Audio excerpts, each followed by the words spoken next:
Budget debate کے دوسرے حصے میں آپ کو خوش آمدید کہتے ہیں. میں اسد اللہ خان ہوں. پہلے حصے میں ہم نے گفتگو کی تھی جو عوام کے مسائل ہیں, عوام کے اس بجٹ سے مطالبات اور توقعات ہیں اور حکومت کی مجبوریاں ہیں. اس کے درمیان جو گیپ ہے اس کو کیسے فل کیا جا سکتا ہے, حکومت اپنی پالیسیز میں کیسے عوام کی توقعات کو پورا کرنے کے لیے کچھ تبدیلیاں کرنے کی پوزیشن میں ہے, کہاں کہاں پر اس لوگوں کی ڈیمانڈز کو پورا کیا جا سکتا ہے اور کہاں نہیں کیا جا سکتا. ان تمام چیزوں پر ہم نے اپنی ڈیبیٹ کے پہلے حصے میں گفتگو کی ہے. آج ہم کوشش کریں گے کہ یہ جو ایک بجلی اور گیس کا ایک مسئلہ اس وقت پاکستان کا ایک بہت بڑا مسئلہ بن گیا ہے اور اس کے اندر بھی سرکولر ڈیٹ ایک بہت بڑا مسئلہ بن گیا ہے, اس پہ بات کریں گے. اور ساتھ ہی ایکسچینج ریٹ جس کے بارے میں IMF یہ کہہ رہا ہے کہ اگلے سال جون تک یہ 329 پہ چلا جائے گا.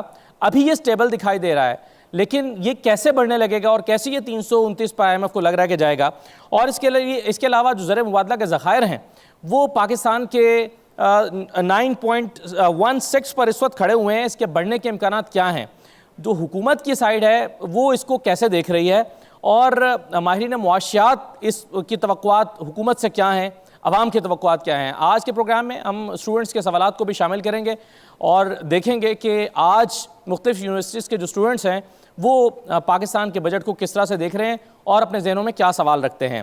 تو آئیے میں تعارف کراتا ہوں مہمانوں کا اور پھر ہم گفتگو کا آغاز کرتے ہیں. میرے بائیں جانب ہارون شریف صاحب تشریف رکھتے ہیں, one of the leading economist in Pakistan. بہت شکریہ ہارون صاحب, آپ کو خوش آمدید کہتے ہیں. تیمور سلیم جھگڑا صاحب ہمارے ساتھ موجود ہیں, پاکستان تحریک انصاف کے رہنما ہیں اور سابق وزیر خزانہ ہیں خیبر پختونخوا کے. بہت شکریہ جھگڑا صاحب, خوش آمدید. خالد کھوکھر صاحب آپ ہمارے ساتھ موجود ہیں, صدر ہیں کسان اتحاد کے. کسانوں کا مسئلہ ایک بہت گھمبیر مسئلہ اس وقت بنا ہوا ہے, بہت سارے ان کے مطالبات بھی ہیں, ڈیمانڈز بھی ہیں حکومت سے, اور حکومت اس پوزیشن میں دکھائی نہیں دے رہی کہ ان کے مطالبات فوری طور پر تسلیم کرے. تو خالد کھوکھر صاحب سے جانیں گے کہ وہ اس بجٹ سے کیا توقع رکھتے ہیں. بہت شکریہ خالد صاحب, آپ کو بھی خوش آمد کہتے ہیں. عامر متین صاحب ہمارے ساتھ موجود ہیں, سینئر تجزیہ کار ہیں اور پروگرام مقابل میں آپ روزانہ 92 پر انہیں دیکھتے ہیں. عامر صاحب کو بھی ہم خوش آمدید کہتے ہیں. اور مہتاب حیدر صاحب ہمارے ساتھ موجود ہیں. مہتاب صاحب جو ہیں اکانومی پہ لکھتے ہیں, اکانومی پہ بولتے ہیں, اینالسٹ ہیں اور اکانومی کو ایک زمانے سے کور کر رہے ہیں. بہت شکریہ مہتاب صاحب, آپ کو بھی خوش آمدید کہتے ہیں. اور احتشام الحق صاحب ہمارے ساتھ موجود ہیں, آپ بھی سینئر تجزیہ کار ہیں. احتشام صاحب آپ کو بھی خوش آمدید کہتے ہیں. سب سے پہلے میں ایک اوپن سا کویسچن آپ کے سامنے ہارون صاحب رکھتا ہوں, اور وہ یہ ہے کہ اس بجٹ سے آپ کو کیا توقعات ہیں؟ جی دیکھیں, بجٹ پہلے تو میں ایک چیز کلیئر کرتا جاؤں کہ بجٹ سے توقعات جو ہوتی ہیں, بجٹ کسی بھی ملک کی ایک جو آن گوئنگ پالیسی ہے اس کی فائنینسنگ کا انسٹرومنٹ ہے کہ جی آپ کے پالیسی گولز ہیں, ان کو کیسے اچیو کرنا ہے, اس کے لیے ہم نے اتنے پیسے ایلوکیٹ کر دیے ہیں. جب پالیسی آپ کے پاس نہ ہو یا بہت زیادہ فریگمنٹڈ ہو تو پھر بجٹ جو ہے وہ انپریڈکٹیبل ہو جاتا ہے. تو لوگوں کی توقعات یا خدشات دونوں چیزیں اس لیے پاکستان میں بڑھ جاتی ہیں کہ بجٹ اٹ سیلف ایک پالیسی کا ٹول بن گیا ہے. حالانکہ بجٹ کو اگر آپ کسی بھی نارمل اکانومی میں دیکھیے تو بجٹ کو کوئی دیکھتا بھی نہیں ہے, کیونکہ پتہ ہوتا ہے کہ کیا ٹرینڈ چلا آ رہا ہے. اگر کسی ملک کی ترجیح ہیومن ڈیولپمنٹ ہے وہاں پیسہ ادھر چلا جائے گا, اگر کسی کی انڈسٹریل ڈیولپمنٹ ہے ادھر چلا جائے گا, کیونکہ ہم گول پوسٹ بدلتے رہتے ہیں. اب آتا ہوں میں ویری کوئکلی توقعات پہ. دیکھیے بجٹ دو طرح کا ہوتا ہے. ایک اکاؤنٹنگ ایکسرسائز ہے کہ آپ نے کتاب کو بیلنس کرنا ہے کہ کتنا پیسہ اکٹھا کرنا ہے تاکہ آپ اپنا ڈے ٹو ڈے کام چلا سکیں. مجھے لگتا یہ ہے کہ IMF کے تحت جو بجٹ ہوگا وہ ایک اکاؤنٹنگ اور سٹیبلائزیشن کا بجٹ ہوگا. یہ کوئی ایسی توقع میں نہیں رکھتا کہ یہ کوئی گروتھ کی ریوائیول کا بجٹ ہو جس میں آپ ایسی جگہ انویسٹ کریں جس سے عوام کو روزگار ملیں, کچھ سیکٹرز آگے چل سکیں. تو اس وقت تو یہ ایک یوزول بجٹ ہے. زیادہ امپورٹنٹ یہ ہے کہ اگر یہ بجٹ IMF اپروو کرتا ہے تو ہماری تاریخ یہ ہے کہ 3 ماہ کے بعد بجٹ تبدیل ہو جاتا ہے. اس کی پریڈکٹیبلٹی آپ کیسے کر پائیں گے, اور دنیا جو ہم پہ اعتبار نہیں کرتی ہے اس کو ہم کیسے مینٹین کریں گے, بجائے اس کے کہ ہم بڑے بڑے ٹارگٹ رکھ لیں اور سائن آف بھی کروا لیں اور پھر 3 ماہ کے بعد کہیں کہ جی اوہو جی غلطی ہو گئی تھی اب اس کو بدل دیتے ہیں. یہاں پر پاکستان کا مین مسئلہ آتا ہے. توقع تو میں اس پہ رکھوں جس چیز نے 12 مہینے چلنا ہو. یہ کہیں آئی ایم ایف کو چیٹ کرنے کی ایک صورت تو نہیں ہے کہ آپ آئی ایم ایف کو سیٹسفائی کرنے کے لیے پہلے ان کی ڈیمانڈز کو پورا کرتے ہوئے کر لیں, بعد میں پھر ان سے ترلا کر کے, یا پھر جب آپ پروگرام اپروو ہو جائے تو اس کے بعد میں تبدیلی کر دیں؟ جی, میں کیونکہ دوسری طرف سے 18 سال انٹرنیشنل اداروں سے کام کرتا رہا ہوں, دیکھیے یہ اپنے آپ کو چیٹ کرنے کی کوشش ہے. دیکھیں, جب آپ ان ریئلسٹک نمبرز کا بجٹ بناتے ہیں تو آپ پہلا دھوکہ اپنے آپ کو دیتے ہیں. آپ کو پتا ہوتا ہے کہ آپ نہیں میٹ کر پائیں گے, پھر آپ کا خیال ہوتا ہے, کیونکہ ہسٹوریکلی پاکستان بڑا ایک لاڈلا ملک رہا ہے ویسٹ کا, کیونکہ ہم فرنٹ لائن پارٹنر تھے وار آن ٹیرر وغیرہ میں, تو جب ہم یہ چیزیں کرتے تھے تو ہمیں چھوٹ مل جاتی تھی. ہم جاتے تھے کہ جی ہم آپ کے دوست ہیں, جس کو ہم ویور کہتے ہیں, کہ جی وہ نمبرز میں غلطی ہو گئی, آپ ویور دے دیجئے. اس وقت پاکستان کی وہ بارگیننگ ختم ہو چکی ہے, ہمیں ریئل نمبرز پہ کام کرنے کی ضرورت ہے. تو یہ آئی ایم ایف نہیں ہے, آپ سب کے ساتھ, آپ کا جو سوشل کمپیکٹ عوام کے ساتھ ہے, ہم اس سے بھی اگر یہ کرتے ہیں تو چیٹ کرتے ہیں, اپنے آپ کو ڈینائل میں رکھتے ہیں. ضرورت اب اس چیز کی ہے کہ ایک ایسا بجٹ بنایا جائے جس پہ ہم سب کو آپ کانفیڈنس پہ لے سکیں کہ جی یہ حالات ہیں, یہ ریالٹی ہے, اگر گروتھ کرنی ہے تو ٹریڈ آف یہ ہے کہ ہم یہ چھوڑیں گے اور ادھر پیسہ لگائیں گے. لیکن اگر آپ کے ایم این اے نہیں مانتے, انہوں نے پیسہ لینا ہے, آپ نے انفراسٹرکچر بھی بنانا ہے, پل بھی بنانے ہیں, سڑکیں بھی بنانی ہیں, اور پھر آپ ہیومن ڈیولپمنٹ جو سب سے بڑا ایشو آ رہا ہے, آئی ڈونٹ تھنک کہ بجٹس کے اندر پھر اس کی گنجائش نکل پائے. صحیح ہے, بالکل. جھگڑا صاحب, پہلے تو یہ بتا دیجئے, اس سے پہلے کہ ہم ان چیزوں پر آئیں, خیبر پختونخوا نے روایت کے برخلاف اس مرتبہ پہلے بجٹ کیوں پیش کر دیا؟ اس پہ بھی میں آتا ہوں, اور یہ توقعات پہ بھی بات کرتے ہیں. جہاں تک میرے خیال میں خیبر پختونخوا کی پہلے بجٹ پیش کرنے کی بات ہے, میرے خیال میں it's not a big deal.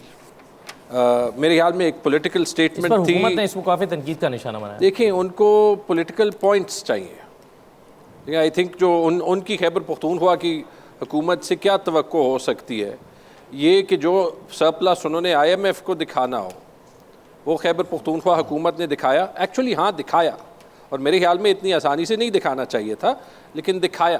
ٹھیک ہے, کیونکہ اس سے پہلے ایک میننگ فل انگیجمنٹ ہونی چاہیے, اور وہ انگیجمنٹ پاکستان میں وفاق اور صوبوں کے درمیان کبھی نہیں ہوتی. جو ہم ابھی بات کر رہے ہیں نا کہ یہاں پہ بجٹ بلڈنگ جو ہے وہ ویسے ایک ایکسرسائز ہے, تو یہ بھی کوئی مسئلہ نہیں. باقی ہماری بجٹس میں اتنی فلیکسیبلٹی ہوتی ہے کہ فرق نہیں پڑتا, کوئی پہلے بنا دے کوئی بعد میں بنا دے. اگر آپ وہ دیکھ لیں خیبر پختونخوا کا بجٹ, میرے خیال میں ایک اچھا بجٹ تھا. اوورال ایک ریولوشنری بجٹ نہیں تھا, لیکن اب اس میں جو کچھ خیبر پختونخوا کے ایکچول ڈیوز ہیں, اور یاد رکھیں وہاں بھی علی امین خان نے 1500 ارب کے این ایچ پی کے ڈیوز تو نہیں دکھائے, جو ایکچول فیڈرل گورنمنٹ کے ساتھ اگریڈ 105 ارب ابھی بنتے ہیں وہ دکھائیں. کیا وہ ملنے کی توقع ہے؟ نہیں ہے. اب اس کے لیے خیبر پختونخوا کو کیٹر کرنا پڑے گا. تو یہ تو ہماری پوری نیشنل مینجمنٹ یا فسکل مینجمنٹ فریم ورک پہ اس کی ایک بہت بری تصویر دیتا ہے, and that has been the case جب سے یہ حکومت آئی ہے. اب ذرا براڈر بجٹ پہ آتے ہیں. آپ کا سوال میرے خیال میں بالکل صحیح ہے کہ کیا توقعات ہیں, کیا ہونی چاہیے. دیکھیں, آنیسٹلی اسپیکنگ میری کوئی توقع نہیں ہے اس بجٹ سے, کیونکہ مجھے میرے خیال میں 100% پتہ ہے کہ اس بجٹ میں کیا ہوگا. اس بجٹ میں بیسکلی حکومت وہ منیمم کرنے کی کوشش کرے گی جس سے ان کو آئی ایم ایف کا نیا پروگرام مل جائے. دیٹس اٹ, نہ کم نہ زیادہ. لیکن اگر میں وہاں پہ بیٹھا ہوتا جہاں پہ آپ کی آڈینس ہے, تو میری توقع ہونی یہ چاہیے تھی کہ ایسے وقت میں جب پچھلے 2 سال سے پاکستان کی اکانومی ایک 50 ایئر ریکارڈ انفلیشن کے سائیکل میں پھنسی ہوئی ہے, اور کہ ہم سب نے یہ بھی دیکھا ہے کہ ہم جتنے بھی جو ہیں وہ اپنے اکنامک سائیکلز کریں, ہمارا ملک ایک اکنامک بوم اینڈ بس سائیکل سے نکل نہیں رہا. کہ کوئی کھڑا ہو اور بتائے کہ ہمارے ملک کی اکنامک ٹرانسفارمیشن کے لیے ہمیں یہ کام فرق کرنے, اور یہ اس کا پہلا سال ہے. کیونکہ اتنی بری کرائسس میں اگر ایک اپرچونٹی ہے وہ یہ ہے کہ کوئی آ کے سچ بولے. لیکن یہاں پہ تو یہ نہیں کہہ سکتے کہ جتنی پروگرس عمران خان کے دور میں ہوئی تھی 2 سال میں وہ ریورس کر کے اس کا بیڑا غرق کر دیا. اور اس کی میں آپ کو ایک ایگزامپل دیتا ہوں کہ فی الحال وہ جو سچ بولنے کی جرت نہیں ہے. ایک میں پرسوں ہیڈ لائن دیکھ رہا تھا ایک اخبار میں کہ جو ہمیں ایک فسکل مینجمنٹ کی ضرورت ہے, کاسٹ سیونگ کی ضرورت ہے, اس میں جو سب سے بڑا قدم, ایک اخبار میں, انگریزی اخبار میں ہیڈ لائن تھا کہ شہباز شریف 70,000 جو پوسٹس ہے وہ فیڈرل گورنمنٹ میں کاٹ رہا ہے سیونگز کریٹ کرنے کے لیے. اب 70,000 پوسٹ, اچھا پاپولر ڈسکورس میں چاہیے کہ میں اس کی مذمت کر دوں کہ نہیں جی سرکاری نوکریاں اور بڑھنی چاہیے, میں نہیں کرتا. ہمارے سرکار کے سائز کو کم ہونا چاہیے, لیکن جس طریقے سے اس کو پینٹ کیا گیا یہ جھوٹ کا سب سے پہلا اور سب سے بڑا مثال ہے. ٹھیک ہے, آپ کو پتہ ہے کہ وہ 70,000 پوسٹس میں ایک بھی فلڈ نہیں ہے, اور جب ایک بھی فلڈ نہیں ہے آپ کو پتہ ہے کہ اس 70 میں 99% پوسٹ کبھی فل ہوتی ہی نہیں ہے. تو یہ جو ڈرامہ چلتا ہے کہ ہم 70,000 پوسٹ سیونگ کے لیے جو ہے وہ, سوری یہ میں فنش کر دوں, یہ ضروری پوائنٹ ہے, سیونگ کے لیے ہٹا رہے ہیں. اس سے کتنی سیونگ ہوتی ہے؟ 1 روپے کی نہیں ہوتی, کیونکہ 1 روپے خرچ نہیں ہو رہا. تو آپ کیا سیو کر رہے ہیں؟ تو آپ اتنی بڑی ہیڈ لائنز کیوں دیتے ہیں؟ اور آپ کے خیال میں آئی ایم ایف کو یہ نظر نہیں آتا؟ اسی لیے یہ پہلا سال ہے کہ آئی ایم ایف کہہ رہی ہے کہ آپ سے تو بات کرنے سے پہلے ہی ہم چاہتے ہیں کہ آپ بجٹ دکھائیں, کہ ہم دیکھ لیں آپ نے ہمیں 2 سال جھوٹ بولا. اور اسی لیے یہ پہلی بار ہے کہ آئی ایم ایف کہہ رہا ہے کہ پہلے ہم آپ کا بجٹ بورڈ کو دکھائیں گے, اس کے بعد آپ کے ساتھ سروس لیول اگریمنٹ. یہ کوئی نئی بات ہے؟ یہ کبھی تاریخ میں پہلے نہیں ہوا. پہلے تاریخ میں ہوا ہے سر عامر صاحب؟ یہ تاریخ میں کبھی نہیں ہوا, کیونکہ تاریخ میں ایسے حالات بھی کبھی نہیں آئے. ہمارے یہاں یہ فیشن ہے, ویسے ہر دور بھی یہی کہا جاتا ہے کہ جس سے برے حالات نہیں ہیں, مگر اس دفعہ یقین کریں اس سے برے حالات نہیں تھے, بالکل نہیں تھے. میں آپ کی ابتدائیے میں بڑا آپ کا روٹین کا یہی, ہم جب بجٹ آتا ہے یہی تقریر کرتے ہیں کہ عوام کی توقعات کیا ہے. یہ سامنے اسٹوڈنٹس بیٹھے ہوئے ہیں کہ ان کی کیا توقعات ہے.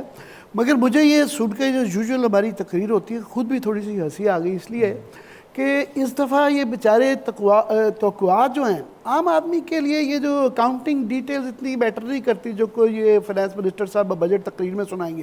ان کے لیے 3-4 نہیں, ان کے لیے عام آدمی کے لیے توقعات جو ہیں 3-4 ہوتی ہیں کہ یہ نئے ٹیکس تو نہیں ہمارے پہ لگا رہے.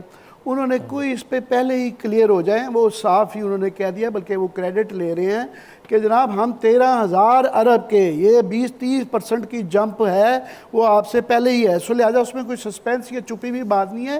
سو توقعات تو وہاں رکھے نا جہاں کوئی سسپینس ہو. انہوں نے اناؤنس کیا اور وہ کریڈٹ لے رہے ہیں کہ ہم 13,000 ارب کے ٹیکس لگائیں گے. یہ پہلے تو ہو گئی ہے. دوسرا لوڈ شیڈنگ, ان کی توقعات ہوگی. لوڈ شیڈنگ اور بجلی تو وہ بھی پہلے ہی کلیئر ہو گیا ہے کہ 25% سے 40% تک بجلی کی قیمتیں بڑھیں گی. سو نو سسپینس, سو وہاں بھی کوئی توقعات نہ رکھے.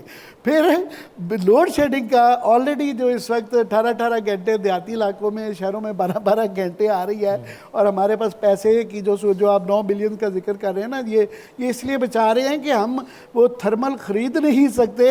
اور جو پہلے انرجی کے اوپر تفصیل بات کریں گے, جو سولر اچھی چیز ہو بھی رہی ہے, اب کوشش یہ ہے کہ اس کو کیسے روکا جائے. لاسٹلی میں یہ کہہ دوں کہ آپ یہ کہہ رہے تھے نا کہ جناب یہ ابھی سائن کرا لیں گے بعد میں یہ مکر جائیں گے.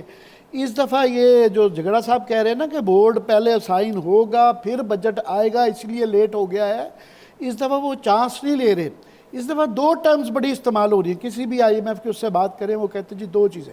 ایک ٹرم ہے وہ جی رزلٹ بیسڈ لون, کہ یہ آپ لون جو ہے نا ہر قسط ٹرانش کے اوپر بحث ہو گئی کہ آپ کو یہ اسپیسیفک ٹارگٹ دیے تھے, آپ نے کیے ہیں تو نہیں. پھر دوبارہ یہ جو ہوتا تھا نا, ورنہ کہ آئی ایم ایف کا ایک فیصلہ ہو گیا, اسٹینڈ بائی ارینجمنٹ ہو گیا, چلو جی اب 2 سال تک کام چل جائے گا, سال تک چل جائے گا. نہ, ہر 3 مہینے بعد دوبارہ بحث ہوگی. پھر ڈیلیوری بیسڈ انیشیٹو کہ آپ نے 1 2 3 4 آپ کو دے دیا ہے, یہ کریں گے. سو اس دفعہ چانس نہیں ہے. سو یہ اس دفعہ یہ اگر یہ چانس نہیں ہے تو یہ تو پتہ نہیں ابھی میں لاسٹلی یہ کہ کچھ اچھے چیزیں ہیں جو اس ملک میں نہیں ہو پائیں, اور ہمارا ایک طریقہ کار رہا ہے کہ جب تک کان سے مروڑ کے نہ کروایا جائے ہم نہیں کرتے. سو یہ امتحان ہوگا, کچھ اچھی چیزیں جو ہو سکتی ہیں وہ کرتے ہیں یا نہیں کرتے. اب مہتاب صاحب, یہ اگر آئی ایم ایف کو چیٹ کرنے کا یا مکر جانے کا کوئی امکان نہیں ہے. تو یہ عوام سامنے جو لوگ بیٹھے ہوئے ہیں اور عوام کے نمائندے, ویسے تو ہم سب عوام کے نمائندے ہی ہیں, لیکن یہ اچھی خبر ہے یا بری خبر ہے؟ کیونکہ آئی ایم ایف یہ کہہ رہا ہے کہ 13,000 ارب روپے آپ نے اکٹھا کرنا ہے, 9.7 ٹریلین وہ کہہ رہا ہے کہ آپ نے صرف قرضوں کی سود کی ادائیگی میں رکھنا ہے, سیلز ٹیکس وہ کہہ رہا ہے 18% کریں. تو یہ کیا بنے گا عام لوگوں کا؟ جی بسم اللہ الرحمن الرحیم. دیکھیں بنیادی طور پر یہ جو آپ کا سٹارٹ کا کویسچن تھا کہ توقعات کیا ہیں, مجھے 27-28 سال 30 سال مجھے ہو گئے ہیں جرنلزم میں. ایک فرق پڑا ہے لیکن, اور وہ فرق میں اپنے جو دیکھنے والے ہیں اور آپ کے سامنے رکھنا چاہتا ہوں. دیکھیں فرق یہ پڑا ہے کہ پچھلے 25 سے 30 سال میں ہم نے اپنی اکانومی کو چلایا پیچ ورک کے ذریعے, جی, ونڈو ڈریسنگ کے ذریعے, کہ یہ مسئلہ ہو گیا ہے کر لیں گے, چیپیاں لگا کے, چیپیاں لگا کے, اپنے بندے لگا کے, ساڈا بندہ تہاڈا بندہ, D M G N, D M G P T I, یہ اس طرح یہ مینٹلٹی تھی. اپنا آدمی کلچر, اپنا آدمی کلچر. اب مجھے یہ لگتا ہے کہ وہ جو مینوورنگ کی سپیس تھی وہ شرنک کا لفظ اگر میں استعمال کروں بلکہ ختم ہو گئی ہے, یہ زیادہ ہے. کچھ انٹرنیشنل ریزنز اور کچھ پاکستان کے اندر ہمارے پارٹ پہ پرابلم زیادہ ہے, چونکہ ہم نے پرفارم نہیں کیا. اسی وجہ سے اگر ڈونرز کی ہمارے ماضی کے بیہیویئرز بھی جیسے ہم نے ٹویٹ کیا 1 اور 2 ٹرانچ کنٹری کے طور پہ ہمیں جانتے ہیں, اور وہ مینوورنگ کیا کرتے تھے ہم کہ آج گزارا ہو جائے گا, یہ پیچ ورک کر لیں, یہ ویڈیو ڈریسنگ کر لیں, یہ معاملہ اس طرح چل جائے گا. اب ایسے نہیں ہو سکے گا. اب پرابلم کیا ہے, میں کچھ نمبرز آپ کے سامنے رکھ دیتا ہوں, پھر اس کے بعد آپ کا جو سوال ہے اس پہ آتا ہوں. پچھلے سال کی گروتھ نیگیٹو, اس سال کی پروویژنل گروتھ 2.38%. صحیح. پچھلے سال کی انفلیشن 38% سے اوپر گئی, اس سال کی ایوریج انفلیشن 24 سے 25%. اگلے سال کی جو گروتھ ہم دیکھ رہے ہیں وہ 3.7% سے 4% کے درمیان. اگلے سال کی انفلیشن جو ہے وہ دیکھ رہے ہیں ہم کوئی 12.7% کے درمیان. اچھا اس سال کی گروتھ کو اگر آپ دیکھیں تو یہ جو 2.38% ہے یہ پاکستان کی پاپولیشن گروتھ سے بھی کم ہے, وہ بھی 2.6% سے زیادہ ہے. اس کا مطلب یہ ہے کہ پاکستان کی اکانومی اس ٹائم سٹیگ فلیشن کے اندر ہے. یہ دیکھنے والے ہیں, آپ اگر یہ توقع رکھتے ہیں کہ آپ یونیورسٹی سے نکلیں گے تو آپ کے لیے جابس مارکیٹس کے اندر ہیں, وہ نہیں ہیں.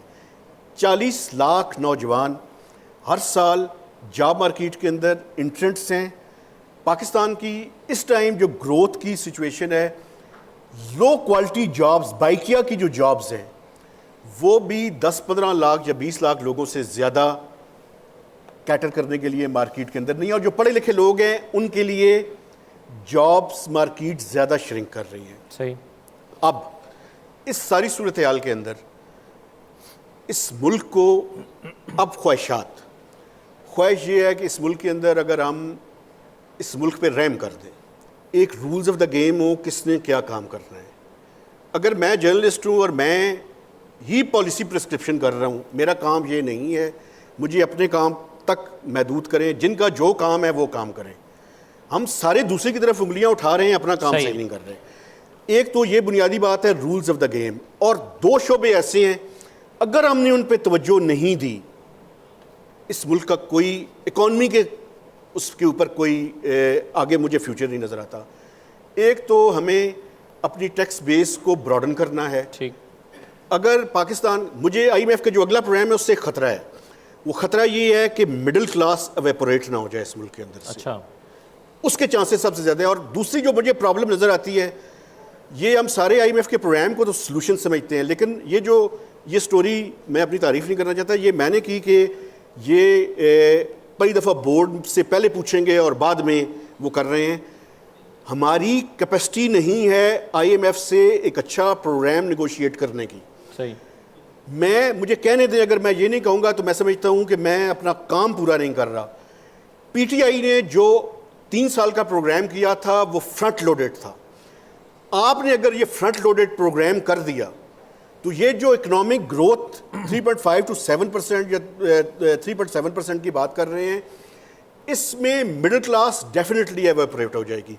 پروگرام کرنا ہے, نیگوشیٹ ٹف کریں اور سٹیگر کر کے کریں. ابھی مجھے یہ لگ رہا ہے کہ انہوں نے بتا دیا ہے ہم نے کاپی اینڈ پیسٹ کرنا ہے اور اسی کی روشنی میں ایک بجٹ دے دینا ہے، یہ سب سے بڑا خطرہ ہے اس ٹائم. جی ٹھیک ہے، ہم اس ڈیبیٹ کو آگے بڑھاتے ہیں، لیکن ایک چھوٹا سا بریک مجھے لینا ہے پروگرام میں. بریک کے بعد واپس آتے ہیں، اسٹوڈنٹس کے سوالات کو بھی شامل کریں گے. ہمارے ساتھ رہیے.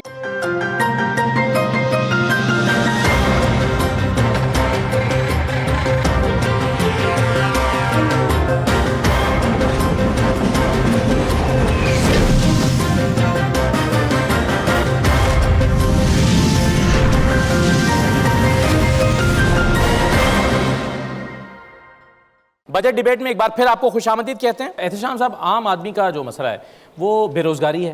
عام آدمی کو لگتا ہے کہ زیادہ ٹیکسز کی بھرمار اس کے اوپر نہ ہو جائے، جیسے کہ مہتاب صاحب کہہ رہے ہیں کہ مڈل کلاس جو ہے سب سے زیادہ شاید وہ دبے گی، اور کاروبار کی فیسلٹی اور پھر انرجی یعنی انرجی کاسٹ اتنی بڑھ گئی ہے کہ عام آدمی کے لیے قابل برداشت اس کے لیے نہیں رہی ہے. کیسے دیکھ رہے ہیں آپ ان تینوں چیزوں کو؟ اب ان لوگوں کے لیے کیا ملے گا؟ دیکھیے، معذرت کے ساتھ اسد، عام آدمی اب جس کو کہتے ہیں صرف نام کے حد تک رہ گیا. جس طرح مہتاب بات کر رہے تھے، ہماری لوور مڈل کلاس ختم ہوئی، مڈل کلاس بڑی تیزی کے ساتھ ختم ہو رہی ہے. اگلے دن ایک اخبار میں خبر تھی کہ 30 لاکھ پاکستانی نوجوان جو ہائر ایجوکیشن جن کی ہوئی ہے وہ جاب لیس ہیں. یعنی میرے لیے یہ ہضم کرنا بڑا مشکل تھا کہ 30 لاکھ پاکستانی نوجوان جو بہترین تعلیم حاصل کر چکے ہیں جاب نہیں ہے. تو بیچارے چھوٹے لوگوں کے لیے جاب تو آپ بھول ہی جائیں نا، وہ تو بہت ہی مشکل ہوگا. دیکھیں، دو باتیں جس طرح عابر نے شروع کیا میرا خیال ہے اہم ہے. ہم اگر موضوع کو اس طرف لے جائیں کہ جی سولوشن لے کے جانا ہے، ایک تو یہ بار بار بات آتی ہے مراعات یافتہ طبقہ. دیکھیں اسد، یہ فگر ہے تھوڑا سا پہلے کا IMF کا، میرے سارے دوست جانتے ہوں گے. $17 بلین سالانہ مراعات جاتی ہیں. $17 بلین. اب یہ بتائیں، اشرافیہ 1% ہے، باقی 99% آپ میں ہمارے لوگ. ورلڈ بینک کا احتشام جو فگر آیا ہے وہ 6.2 ٹریلین کا آیا ہے کہ مراعات یا ہفتے کو جو ہے $6.2 ٹریلین جو ہے وہ جاتا ہے. ایگزیکٹلی. دوسری بات انہوں نے کی تھی کہ IMF جس طرح ہمارے ہمیں اس پروگرام مجھے احساس ہو گیا جس طرح پروگرام میں ہمیں جکڑا ہوا ہے نا. دیکھیں، آپ کو یاد ہوگا یہی پروگرام نواز شریف صاحب کے زمانے میں جو IMF کا ملا تھا، امریکن ہمارے ساتھ کمفرٹیبل تھے. 13 ہمیں ویور ملے تھے. IMF کی میٹنگ ہوتی تھی ادھر دبئی میں، جاتے تھے وہ 3 مہینے بعد وہ کہتے تھے آپ نے ریونیو پورا نہیں کیا، انرجی سیکٹر میں نہیں کیا، پرائیویٹائزیشن نہیں کی، فلانا نہیں کیا، اسٹیٹ کارپوریشن کو اپنا ایسا کرنا. وہ فوراً ویور ہو جاتا. اس کے بعد ایک ویور ہمیں نہیں ملا. دیکھیں، اب مجھے کہنے دیں کہ یہ IMF کا پروگرام اسد اسٹیٹ ڈپارٹمنٹ کا پروگرام ہوتا ہے، یہ پولیٹیکل پروگرام ہے. ہمیشہ وہاں سے جو سگنل ملتے ہیں اسی طرح ہمیں وہ کہا جاتا ہے آپ نے یہ کرنا ہے. ابھی آپ دیکھ لیں پچھلے چند دنوں سے، جس طرح چند ماہ سے IMF کا رویہ اتنا سخت ہوا ہے کہ ہمیں سمجھ نہیں آ رہی ہم کدھر جائیں. ابھی آپ دیکھ لیں فگر تو آتے ہیں 16.5 ٹریلین کا ہمارا بجٹ ہونے جا رہا ہے، 12 ٹریلین آپ ریونیو میں جائیں گے. آدھے سے زیادہ بجٹ جو آپ کا جو فنڈ ہوتا ہے وہ باہر کے پیسے سے ہوتا ہے، وہ بھی اب آنا مشکل ہو جائے گا. ساری دنیا دیکھ رہی ہے IMF کیا کرے گا. Clean bill of health to the economy IMF دے گا تو ورلڈ بینک باقی تو چھوڑ دیں. ابھی دیکھیں UAE گئے ہیں، ابھی لیٹسٹ خبر یہی ہے، کویت گئے. سب لوگ کہتے ہیں جی IMF کی کلیئرنس کے بعد ہم آپ کا پیسہ یہاں لے کے آئیں گے، انویسٹمنٹ تب کریں گے. کیا وجہ ہے کہ لوگوں نے ہم پہ بلیو کرنا بند کر دیا کہ یار یہ کہتے کچھ ہیں کرتے کچھ. پھر وہ کہتے ہیں کہ یار ہمیں آپ کا زیادہ MBS کا ایک جملہ بار بار کہتے ہیں، وہ کہتے ہیں آپ سے زیادہ ہم فکر مند ہیں کہ آپ کے ساتھ کیا ہونے جا رہا ہے، آپ کو اپنی فکر ہی نہیں ہے. تو دیکھیں، سوال یہ ہے کہ جس طرح بھی مہتاب بات کر رہے تھے نا، اب یہ کنسنسس نہیں ہوگا. ہماری پولیٹیکل لڑائی وہاں پہ چلی گئی معذرت کے ساتھ جھگڑا صاحب کا. جھگڑا صاحب کی پارٹی اس وقت چاہ رہی ہے کہ تباہی پھر جائے. اپوزیشن میں PML ہوتی ہے، یہی ہوتا ہے، تھوڑا سا کم ہوتا ہے اپنا پیپلز پارٹی کا. تو سوال یہ ہے کہ بھی بگننگ کیسے ہوگی. یہ ساری کی چیزیں جب سب لوگ بیٹھیں گے نہیں تو بات نہیں بنے گی. بالکل ٹھیک ہے. میں اس سے پہلے کہ اسٹوڈنٹس کے سوالات پر آؤں، بس خالد کھوکھر صاحب کی رائے لے کر پھر میں آپ کے پاس آ رہا ہوں. خالد کھوکھر صاحب، ایک طرف تو یہ ڈیمانڈ ہوتی ہے کہ جی ایگریکلچر کو ٹیکس نیٹ میں کیوں نہیں لا رہے، ان کے اوپر ٹیکس امپوز کریں. دوسری طرف آپ کی ڈیمانڈز ہے کہ جی ہمارے تو آلریڈی چیزیں بہت مہنگی ہیں، یوریا مہنگی ہے، کھاد مہنگی ہے، بجلی مہنگی ہے، ہم جو ہمارا کاسٹ آف ڈوئنگ بزنس ہے وہ اتنا بڑھ گیا ہے کہ ہم کمپیٹ ہی نہیں کر پا رہے، باہر سے گندم مہنگی مل جاتی ہے، ہم مہنگی اگا رہے ہیں. آپ کی کیا مطالبات ہیں اس بجٹ سے؟ جی بالکل صحیح فرمایا انہوں نے کہ ٹیکس نیٹ میں ہر ایک کو آنا چاہیے. میں خود اس حق میں ہوں. عرض یہ ہے کہ پہلے پاکستانی کاشتکار کو کیا region wise level playing field مل رہا ہے کاسٹ آف پروڈکشن میں؟ میں نے کسی ماہر معاشیات کو آج تک نہیں سنا کہ انہوں نے بیٹھ کے یہ بات کی ہو کہ انڈین کاشتکار کی کاسٹ آف پروڈکشن کیا ہے اور پاکستانی کاشتکار کی کاسٹ آف پروڈکشن کیا ہے.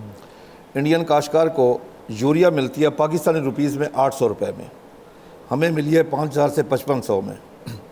ان کو DAP ملی ہے پاکستانی روپیز میں 3600 میں، ہمیں ملی ہے گندم کے وقت 14000 میں. ان کو بجلی کا ریٹ، بجلی انڈین پنجاب میں ڈیلی 8 گھنٹے فری ملتی ہے، ہمیں اس کا یونٹ مل رہا ہے 65 روپے کا. ہمارے پاس تو آلریڈی کاسٹ آف پروڈکشن میں لیول پلینگ فیلڈ نہیں ہے کہ ہم دنیا کے ساتھ مقابلہ کر سکیں. نمبر 1. نمبر 2، ہمارے ساتھ جو حکومت کمٹمنٹ کرتی ہے کوئی پورا نہیں کرتی. انڈیا میں سپورٹ پرائز 32 کراپ پہ ہے، ہمارے پاس صرف 1 پہ تھی، وہ بھی ختم کر دی گئی گندم کے اوپر. گندم ہم سے کاشت کروائی گئی ہے، ہم نے نہیں کی تھی. اس وقت حکومت نے باقاعدہ ایک کمپین شروع کی کہ گندم کاشت کرو، اور ہمیں ریٹ بتایا گیا کہ 3900 آپ کو ریٹ ملے گا، یہ منیمم سپورٹ پرائز سے، اور گورنمنٹ اس میں انٹروین کرے گی، گورنمنٹ خود پرچیز کرے گی جس طرح پچھلے کو 55 سال سے خریدتی آ رہی ہے. لیکن ان ٹائم آ کے ہمیں جواب دے دیا گیا. ایک بچے نے جھوٹ بولا تھا اپنے باپ سے، تو باپ نے کہا بیٹا اس بات کے افسوس نہیں، تو نے جھوٹ بولا ہے، افسوس اس بات کا میرا تم سے اعتماد اٹھ گیا ہے. اگر ہمیں حکومت سے اعتماد اٹھ گیا ہو، دیکھیں نا پاکستانی زراعت کو آپ کہاں لے کے چلے گئے ہیں. دنیا کا بہترین خطہ اللہ تبارک و تعالیٰ نے آپ کو دیا ہے، 4 موسم ہے، سمندر، دریا، پہاڑ، ندی، نالے، میدانی علاقہ، آپ کراچی سے شروع کریں پشاور تک ہے. آپ کیا آپ نے، حکومتوں نے، کس نے کیا؟ ہمارا ریسرچ کا بجٹ کیا ہے؟ ایگریکلچر کی جی ڈی پی کا 0.18. اگر برازیل نے چند سالوں میں ترقی کی ہے تو 1.75 ہے. آپ کے پاس زراعت کے علاوہ اور ہے کیا؟ انڈسٹری میں آپ پیچھے ہیں، آئی ٹی میں آپ نہیں ہیں، تو زراعت میں آپ نے کیا کیا کہ آپ آج ہمارے لیے 22% میرا خیال ہے جی ڈی پی کا آج بھی ہمارا ہے ایگریکلچر، آج بھی ہے 22-23% ہے جی. کل ذکر ہو رہا تھا کہ صرف نیدرلینڈز کا وہ چھوٹا سا ملک ہے، سمندر کے پانی کے نیچے ہے، اور $100 بلین کی وہ ایگریکلچر سے نکالتے ہیں. سر وجہ میں نے ابھی بات کیا نا کہ ہمارا ایگریکلچر ریسرچ بجٹ ایگریکلچر کی جی ڈی پی کا 0.18 ہے. برازیل نے اگر ترقی کی ہے تو اس کا 1.75 ہے. سر ہمارے لیے باعث شرم نہیں ہے کہ ہم 10 سے 12 بلین ڈالر کی ایگریکلچر پروڈیوس کی امپورٹ کرتے ہیں؟ کیا ہمارے لیے اس وقت باعث شرم نہیں تھا 1.5 سال پہلے کہ جب ہم نے اپنی 24 خواتین کو آٹے کی لائنوں میں شہید کروایا؟ کون ڈوب کے مرا ہے اس وقت؟ کس سیاستدان نے اس وقت استعفیٰ دیا ہے؟ کس بیوروکریٹ نے اس وقت استعفیٰ دیا اس وقت؟ بات آتی ہے صرف کاشتکار کی. کاشتکار سال کے 365 دن 24 گھنٹے کام کرتا ہے. کاشتکار کو اس کے بعد ملتا کیا ہے جی؟ مجھے آپ ایک چیز بتا دیں. کاشتکار جب ریٹائر ہوتا ہے اس کے پاس اس کو کیا مراد ملتی ہے؟ ایک ہائی کورٹ میں بیٹھا ہوا جج جب ریٹائر ہوتا ہے اس کو 10 لاکھ مہینہ ملتا ہے، اس کو ملازم ملتا ہے، اس کو بجلی ملتی ہے، اس کو سوئی گیس ملتی ہے، اس کو گاڑی ملتی ہے، اس کو ڈرائیور ملتا ہے. پاکستانی کاشتکار اس سے زیادہ خدمت کرتا ہے. پاکستانی کاشتکار نیب خدا ہے، اللہ کا دیا ہوا رزق زمین کا سینہ چیر کے اللہ کی مخلوق تک پہنچاتا ہے. اور پاکستانی کاشتکار سے زیادہ محب وطن بھی کوئی نہیں اس ملک میں. میں اوپن چیلنج سے کہہ سکتا ہوں، کیونکہ ہم اپنی زمین کا ٹکڑا اٹھا کے کسی دوسرے ملک پہ منتقل نہیں کر سکتے. ہمارا جینا پاکستان میں، مرنا پاکستان میں، اولاد ادھر، جائیداد ادھر، تعلیم ادھر، صحت ادھر، ہمارا ایمان بھی ادھر ہے. ہم اس لیے اپنے ملک کے لیے سوچتے ہیں. آپ یقین کریں ہمیں 3 فصلوں میں 1050 ارب روپے نقصان ہوا ہے، کپاس میں، مکی میں اور گندم میں. اکیلی گندم میں آپ کیلکولیٹ کر رہے 650 ارب روپے ہمیں کم ملا ہے. ہمیں کپاس میں 150 ارب کم ملا ہے. ہمیں مکی میں 200 ارب روپے کم ملا ہے. کیا کپاس کی سپورٹ پرائز طے نہیں کی تھی حکومت نے؟ خریدی ہے 1 کلو بھی 850 روپے کا وعدہ کر کے ہمیں ملا 6 سے 6,500 روپے. اور اس کا رزلٹ کیا نکلا آج گندم کا؟ کسی نے نہیں سوچا کہ آگے کیا کریں گے. آئی ایم ایف کے پاس جا رہے ہیں کشکول لے کے، کشکول کا سائز بڑا کر رہے ہیں، اپنے حالات بہتر نہیں کر رہے. 30% کپاس کی کاشت میں کمی آئی ہے. سر میں 92 سے کاشتکاری کر رہا ہوں، میرا پروفیشن بھی یہی ہے، میرا شوق بھی یہی ہے. 92 میں ہماری کپاس کی پروڈکشن تھی 1 کروڑ 28 لاکھ بیل، انڈیا 1 کروڑ 10 پہ تھا. آپ کی پتہ اب کتنی ہے سر؟ اس سے پچھلے سال 46 لاکھ تھی، اس سال 82 لاکھ تھی. کیا ہمارے لیے ڈوب مرنے کا مقام نہیں ہے؟ کیوں ہوا ایسے؟ کس نے پالیسیاں بنائیں؟ پالیسی کون بناتا ہے جس کو زراعت کا پتہ ہی نہیں ہوتا؟ ایک چنگیز خان کے ہسٹوریکل ورلڈ ہے، اس نے کہا تھا کہ میں نے اپنی لائف میں ایک دفعہ بھی ظلم نہیں کیا. سننے والے حیران ششدر رہ گئے کہ جس نے خون کے دریا بہائے وہ کہتا میں نے ظلم نہیں کیا.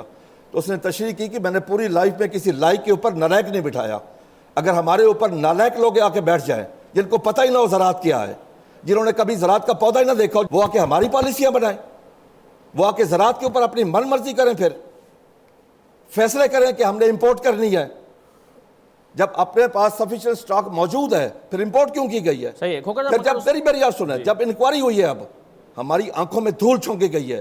میں آپ یقین کر رہے ہیں کہ میں اپنے جذبات کا لفظوں میں یہاں تک کر کے نہیں بتا سکتا کہ مجھے کتنی تکلیف ہے اس پہ. ٹی او آر کیا بنے ہیں؟ ٹی او آر بنے ہیں کہ فروری کے بعد اس کو دیکھا جائے. ستمبر، اکتوبر، نومبر، دسمبر، جنوری، فروری کو چھوڑ دیا گیا ہے. جو 90% امپورٹ ہوئی. کیا ہم بدھو ہیں؟ سر میں آپ کو عرض کروں، اس ملک میں ہر چیز پیدا کر کے دینے والے کو گوشت ہم پیدا کرتے ہیں اللہ کے حکم سے, کپاس, چاول, دودھ, سبزیاں, پھل, ہر چیز. اس کے ساتھ سلوک کیا ہوتا ہے پاکستان میں, اس کو پینڈو اور گوار کا لقب دیا جاتا ہے. ہمیں عزت کی نگاہ سے نہیں دیکھا جاتا. پاکستانی کاشتکار کو انسان اور پاکستانی تک تسلیم نہیں کیا جاتا. ہمارے جتنے بھی میں نے دیکھا ٹی وی ٹاک شو, ہمارے معاشیات آتے ہیں, کاشتکار ٹیکس فلاں, انکم ٹیکس میں دینے کے لیے تیار ہوں. ہمیں لیول پلینگ فیلڈ دیں. صحیح ہے سر, ہمارے لیے میری یار سنیں, ہمارے لیے فیصلہ کریں, ہمارے بچوں کا مزید بات کرتے ہیں کھوکھر صاحب, اس پہ مزید بات کرتے ہیں, لیکن اس میں ایک ڈیبیٹ یہ بھی ہے, ہارون صاحب آگے چل کے آپ اس پہ کو بھی ذرا ایڈریس کیجیے گا, کیونکہ ایک ڈیبیٹ یہ بھی ہے کہ یہ جو گندم کی قیمت کا تعین کرنا, کیا یہ حکومت کا کام ہے بھی یا نہیں, یا مارکیٹ فورسز پہ اس کو چھوڑ دینا انڈیا چاہیے؟ 32 فصلوں کی کرتا ہے جی. اچھا چلیں اس پر مزید بات کرتے ہیں. مائک دیجیے اسٹوڈنٹس کو, جی سوال کون کرنا چاہ رہے ہیں؟ میرا نام ظاہر اللہ خان ہے اور میں انٹرنیشنل اسلامک یونیورسٹی کی میڈیا اینڈ کمیونیکیشن ڈپارٹمنٹ کا اسٹوڈنٹ ہوں. میرا جو سوال ہے وہ یہ ہے کہ ریسنٹلی جو اسٹیٹ بینک کی رپورٹ ہے, ہمارا جو قرض کا حجم ہے جولائی ٹو 23 مارچ 80,862 ارب روپے ہے. اس سے پہلے جو ہمارا قرض تھا وہ 72,000 ارب کچھ کے قریب تھا. تو سوال یہ بنتا ہے کہ اس کے ذمہ دار کون ہیں؟ ابھی آپ جو قرضوں کی بات کر رہے ہیں, بانی پی ٹی آئی جو ہے نا, وہ جب اپوزیشن میں تھے تو وہ ہمیشہ کہتے تھے ایک جملہ کہ جی پیپلز پارٹی اور پی ایم ایل این نے 10 برسوں میں 10,000 ارب سے زیادہ کا قرضہ لیا. اپنے 3 سالوں میں جھگڑا صاحب 1350 ارب کا آپ نے قرضہ لیا. یہ پولیٹیکل کمپلشن ہے نا آپ کی, بھول جاتے ہیں کہ جی کل کون آئے گا, دیکھا جائے گا. جیسے بانی پی ٹی آئی جاتے انہیں بجلی 10 روپے کم اور پٹرول کم کر گئے تھے. 2 سال میں کتنا قرضہ آیا ہے جی؟ وہ تو بڑھتے چلا جا رہا ہے. نہیں وہ فگرز جیسے آپ نے فگرز بتائیں وہی بتائیں. سوال کے پہلے اسے کو آپ رسپونڈ کر دیں. 130 ارب ڈالر کا قرضہ اس وقت پاکستان کے اوپر ہے. ایک تو وہ کہہ رہے ہیں کہ سر ذمہ دار کون ہے, اور پھر یہ جو آرگومنٹ سیاسی جماعتیں لیتی ہیں کہ جی ہم نے تو قرضوں کی قسطیں ادا کرنے کے لیے مزید قرضے لیے ہیں یا قرضوں پہ سود ادا کرنے کے لیے قرضے لیے ہیں, جیسے کہ پی ٹی آئی بھی کلیم کرتی ہے, یہ دعویٰ کتنا درست ہے؟ یہ دیکھیں, سمجھنے کی بات یہ ہے کہ ذمہ دار تو پچھلے 30-40 سال سے سب حکومت کے جو پالیسی میکرز ہیں, بیوروکریٹس ہیں. مین قرضہ کیوں لیا جاتا ہے؟ وہ اس لیے جاتا ہے کہ آپ کا جو خسارہ ہے بجٹ کا وہ اتنا ہائی ہے کہ آپ جو ہیں اپنی چادر سے بہت زیادہ پیر پھیلائے ہوئے. جب آپ نہیں پورا کر پاتے تو اپنا خرچ کم کرنے کی بجائے ایک مائنڈ سیٹ ہے کہ ہم قرض لے لیں. یہ بھی میں آپ کو بتاتا جاؤں کہ اس میں جو زیادہ قرض ہے, میں نمبرز آپ کو اس لیے نہیں دے رہا کہ وہ زیادہ ٹیکنیکل ہو جاتا ہے, زیادہ قرض لوکل ہے, باہر کا نہیں ہے, جو ہم نے اپنے بینکوں سے لیا ہوا ہے. اس کا نقصان کیا ہے؟ اگر 70-75% بینکوں کا پیسہ جو آپ کا میرا پڑا ہوا ہے وہ حکومت لے رہی ہے, تو آپ کو اور مجھے تو کچھ نہیں مل رہا کاروبار کرنے کے لیے. اس کو ہم اکنامکس میں کہتے ہیں کراؤڈ آؤٹ, کہ آپ نے پرائیویٹ سیکٹر کو اس وقت بالکل اس کو سپورٹ کرنا قرض سے چھوڑا ہوا ہے. جی ٹھیک ہے, ہم گفتگو کو آگے بڑھائیں گے, لیکن ایک چھوٹا سا بریک مجھے یہاں پر لینا ہے. بریک کے بعد واپس آتے ہیں.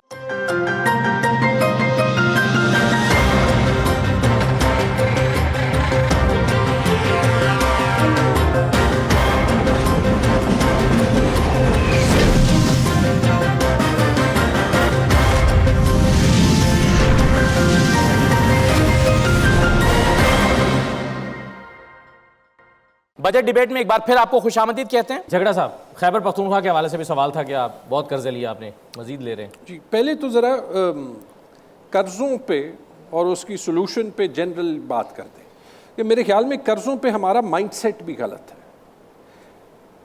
احتشام صاحب نے کہا ان کی پارٹی, وہ تو میں نے ان کو ان کے فگرز بتا دیے, وہ اپنے فگرز نہیں بولنے کے لیے تیار.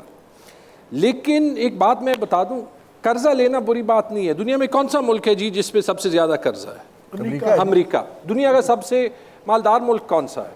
آپ اگر قرضوں کو مینج کر سکے قرضے لے, اور سرکار چلانے کے لیے ٹھیک ہے, اور سرکار چلانے, میں یہی کہہ رہا ہوں نا, میں پوائنٹ کہہ رہا ہوں.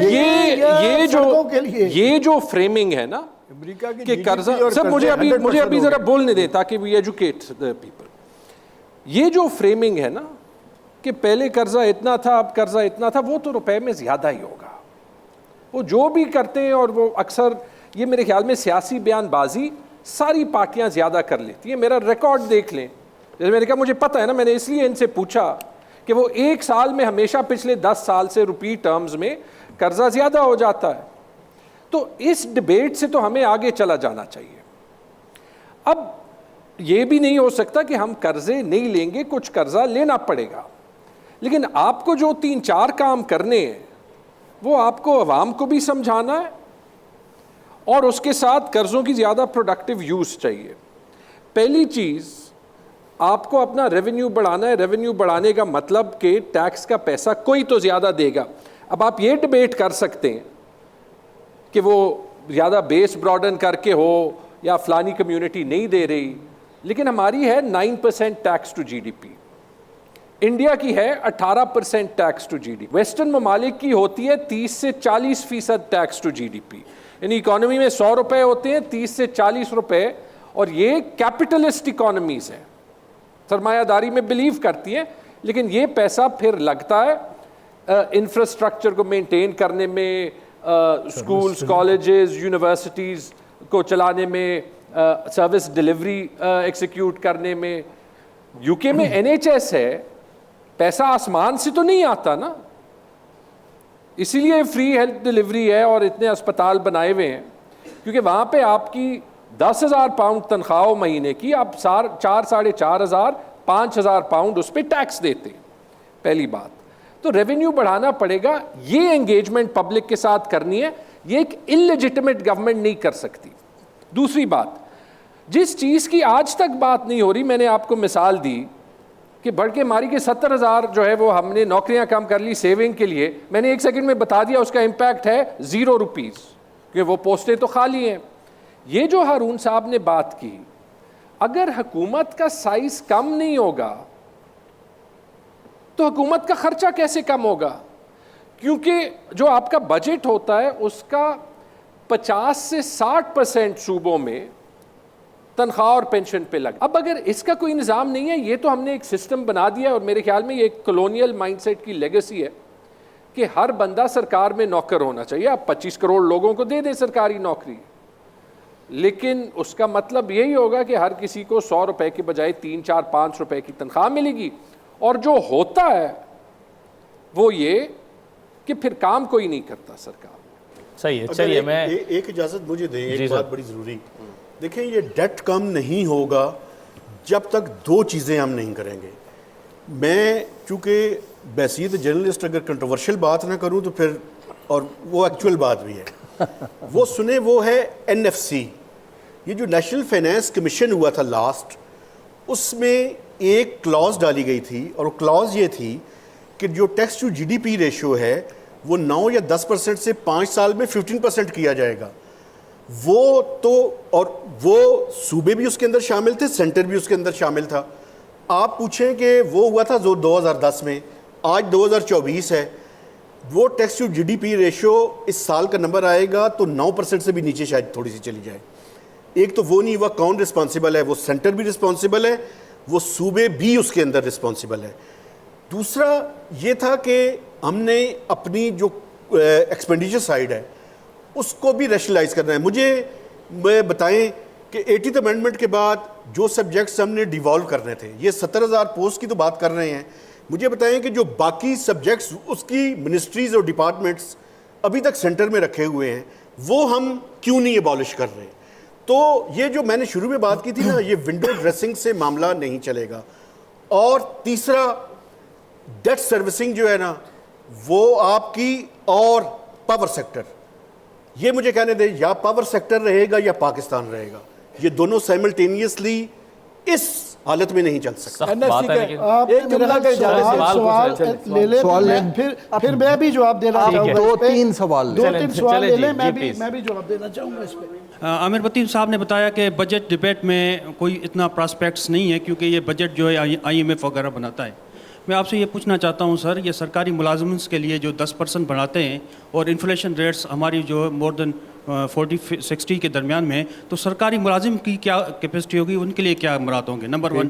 سیکنڈ, ہارون صاحب سے میرا یہ ہے کہ سر یہ I belong to Sindh province, وہاں پہ بات زیادہ چل رہی ہے کہ NFC ایوارڈس پہ, کہ NFC ایوارڈس کی وجہ سے قرضے زیادہ بڑھ گئے.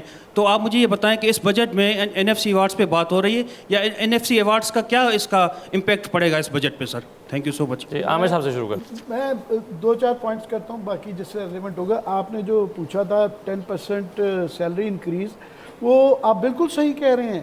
اگر فرض کریں 10% کر بھی دیں تو 25% وہ کہہ رہے ہیں مہنگائی ہے, تو آپ کو 15% کا نقصان ہے کوئی وہ آپ کو جتنی مہنگائی چل رہی ہے. اور اسی طرح یہ جو 13,000 کے بتائے جا رہے ہیں نئے ٹیکس لگیں گے, ایکچولی اگر اس کو انفلیشن کے ساتھ کیا جائے جو کہ 25 سے 30% کی ایوریج رہی ہے تو وہ بھی مائنس میں ہے. سو یہ جو اتنا بڑا کریڈٹ لیا جاتا ہے کہ جی نہیں ہم نے اتنے زیادہ ٹیکس کلیکشن کر دیے, یہ بھی مائنس میں اس کو سمجھیں. باقی دوسرا میں یہ ضرور عرض کرنا چاہوں گا کہ آگے جو بحث چل رہی تھی پرائیویٹائزیشن کی, جگڑا صاحب نے بڑی اچھی بات کی, قرضہ لینا بری بات نہیں ہے. قرضہ کس چیز کے لیے لے رہے ہیں؟ اگر تو آپ پروڈکٹیو موڈ کے لیے لے رہے ہیں اور ڈالروں میں لا رہے ہیں قرضہ اور ایسے پروجیکٹس میں لگا رہے ہیں جس میں ڈالر ہی کمائے جائیں, ایکسپورٹ والا کوئی ہو یا اس طرح کا, تو پھر وہ بڑی اچھی بات ہے. مگر ہمارا جو پرابلم ہے وہ یہ ہوا ہے کہ وہ ایک پلیز اگر موقع ملے تو وہ کتاب شاید کئیوں نے پڑھی بھی ہوگی, کنفیشن آف اے ہٹ مین, کہ وہ ملکوں کو لیٹن امریکہ میں اور دنیا بھر میں جان بوجھ کے ایسے قرضے دیے جاتے ہیں خاص طور پر انفراسٹرکچر کے اندر جو وہ نہیں پے کرتے اور وہ پھر ڈیٹ ٹریپ پہ ملک پھنس جاتے ہیں. یہ سری لنکا حال ہی میں یہ اس طرح ہی ہوا ہے. تو ہمارے ساتھ بھی ایسا ہی حال ہوا ہے کہ دو بڑی چیزیں جو ماضی میں بھی کی اور اب خطرہ ہے کہ ابھی بھی کر رہے ہیں, کہ ہم نے جو انفراسٹرکچر کی جو کریڈٹ لیا جاتا ہے کہ اتنی سڑکیں بنا دیں, وہ سڑکیں اشرافیہ کی کاریں استعمال کرتی ہیں اور وہ اس کا ہمیں ڈالر میں پیسے نہیں آتے. دوسرا جو ہے ہمارے جو لوڈ شیڈنگ کا جو مسئلہ اس وقت آ رہا ہے کہ انرجی کے وہ پروجیکٹ میں لگا دیے جس کی نہ ہم وہ ترسیل کر سکتے ہیں, آگے ٹرانسمیشن کا سسٹم نہیں ہے, دوسرا ان کو بنا نہیں سکتے ہیں, وہ ہمارے گلے میں پھندا پڑ گیا ہوا ہے. سو یہ دو غلط قرضے جو لیے گئے اس کی وجہ سے ہماری صورتحال ہے. مگر ابھی مسئلہ یہ ہے کہ ہم بھی دوبارہ آج کل کی خبریں چل رہی ہیں ML1 کے اوپر بھی ہم جو ہے 5-6 ارب ڈالر, پتہ نہیں 7 ارب ڈالر, 6-7 بلین ڈالر خرچنے جا رہے ہیں. وہ کیا ہے, لاہور سے پشاور سے کراچی جو ٹرین ہے اس کے اوپر لگا رہے ہیں. ریلوے ہمارا سب سے برا ترین ادارہ ہے, وہ لاس میں ہے, وہ لاس میں رہے گا. ڈالروں میں لے کے آئیں گے اور وہ مزید یہ بڑھ جائے گا. حالانکہ کچھ لوگ کہہ رہے ہیں کہ نہ 200-400 ملین ڈالر لگا کے پرانے ہی نظام کو اگر فی الحال ٹھیک کر لیں, آپ کی یہ اوقات نہیں ہے بلٹ ٹرین کی. تو بات یہ ہے کہ دوسری ایک لاسٹلی میں بات کر دوں اسکولوں سے ریلیٹڈ جو آپ نے بات کیا ہے, پرائیویٹائزیشن, اور یہ ٹھیک ہے کچھ حد تک جو ہارون بات کر رہے ہیں کہ گورنمنٹ کو اس چیز میں نہیں گھسنا چاہیے جو ان کا کام نہیں ہے, مگر یہ ایک بڑی بحث رہتی ہے. وہ اس لیے کہ نالائق گورنمنٹیں جو ہوتی ہیں وہ ان پروجیکٹس کو ستیاناش کرتی ہیں. ورنہ میں میری جوانی میں میں گورنمنٹ کالج لاہور سے پڑھا, ہمارے جو تمام دوست تھے انجینئر یا میڈیکل کالج, وہ سرکاری اسکولوں میں تقریباً مفت پڑھے اور وہ پاکستان کے بہترین ادارے تھے. تو ہم نے یہ سرکاری اداروں کو کیونکہ خراب کیا, یہ نالائق گورنمنٹوں کے کام ہیں. تو یہ ادارے بھی آف کورس جو ہے امریکہ میں فار ایگزامپل کیپٹلسٹ دنیا کا سب سے بڑا ملک ہے, پر بنیادی ہیلتھ, بنیادی ایجوکیشن وہ سرکار فراہم کرتی ہے. تو سرکار کو بالکل یہ سرکار کی نالائکی ایک اور چیز ہے کہ پرائیویٹائزیشن آف کورس اس لیے کر رہا ہے کہ گورنمنٹ نالائق ہے, نہیں چلا پا رہی, اس لیے ہماری مجبوری ہے. لاسٹلی یہ کہ اب جو پرائیویٹائز کرنا ہے اس کے اندر دو چیزیں آ جاتی ہیں, ایک کیسے کرنا ہے, دوسرا پھر ایک کوشچن جو کہ میں چاہ رہا ہوں آج ایڈریس نہیں ہوا, ایلیفنٹ ان دا روم, کہ کسی معاشی ترقی کے لیے بھی آپ کو سیاسی استحکام ضروری ہے.